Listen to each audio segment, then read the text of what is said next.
Como pasa en los concursos, si llega una pregunta complicada, más difícil de responder, decimos que la cosa tiene miga, ¿no? Bueno, pues si hablamos de la propia miga del pan, la miga de la masa, Beatriz, ¿eso sí que tiene miga?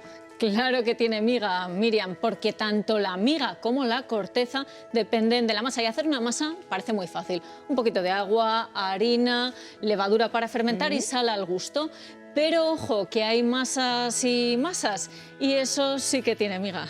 Vamos a poner entonces la masa bajo la lupa y vamos a empezar por la fermentación, porque las masas están fermentadas, pero no todas de la misma manera. No, es verdad, podemos tener masas fermentadas de manera comercial, con levadura comercial, y otras que fermentan por sí mismas. En cualquier caso, la fermentación es necesaria para que suba el pan.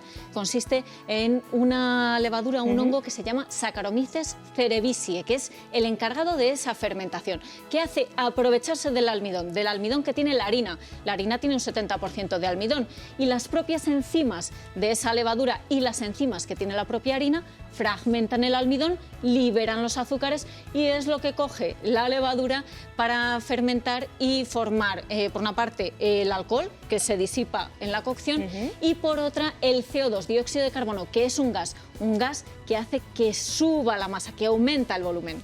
Eso con la levadura convencional, pero después tenemos la famosísima masa madre. Sí, que es como la forma tradicional más natural de fermentación del pan.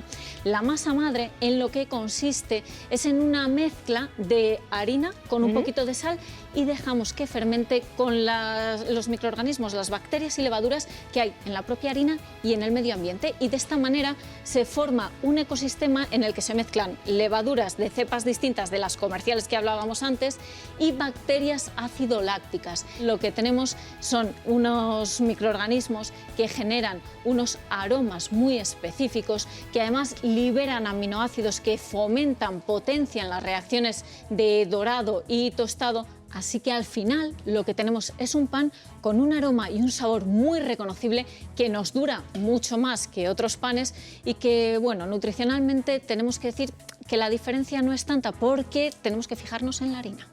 Vamos a seguir analizando la miga y vemos que en ella a veces hay algunos alveolos, pueden ser más grandes, más pequeños, fíjate qué imagen, puede haber más, puede haber menos. No sé si eso depende de la fermentación. No depende tanto de la fermentación, Miriam, como del gluten, del tipo de harina, que tenga más o menos gluten. El gluten es una red tridimensional que se forma a partir de las proteínas que hay en la harina, proteínas que son prolaminas y gluteninas. Con el agua y el amasado se forma una red tridimensional viscosa, elástica, como un chicle, ¿lo ves? Sí. Bueno, pues en esta red lo que hace es quedarse atrapado ese dióxido de carbono del que hablábamos en la fermentación. Y ese dióxido de carbono atrapado forma esas burbujas dentro de la red de gluten que hacen pues, que tenga alvéolos más o menos grandes. Si tenemos un pan que tiene mucho gluten, es decir, que está hecho con una harina de fuerza, vamos a tener un pan con muchos alvéolos, muy grandes, una miga con ojos y tendremos panes también con una corteza más correosa, más dura. Sin embargo, si tenemos un pan con una harina más floja, es decir, con una harina que tenga menos gluten, el pan va a quedarnos más aplastado y los ojos pues serán pequeñitos, menos voluminosos.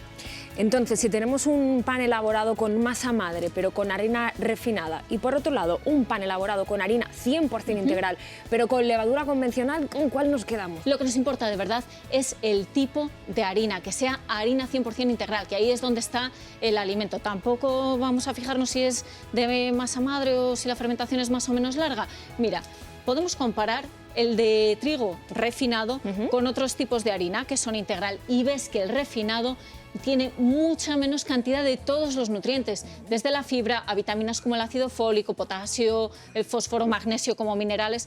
Sin embargo, ya cuando comparamos centeno integral o trigo integral, es decir, cuando partimos de una harina integral, que es lo que nos interesa, siempre van a tener mucho más valores que la refinada, muchos más nutrientes que la refinada y realmente la diferencia entre ellas no es muy significativa. El centeno tiene un poquito más de fibra, un poco más de potasio, de magnesio, pero lo que nos interesa, quédate con esto, es que sea harina 100% integral.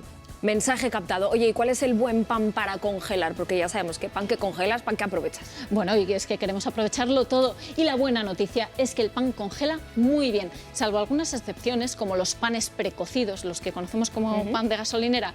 El resto congela bien, eso sí, siempre que tengamos unas buenas prácticas de congelación, que lo envolvamos en film transparente para que no aparezcan quemaduras por frío y que luego lo saquemos y lo descongelemos bien. Y te doy un truco para descongelar, que es en el tostador. Queda de vicio.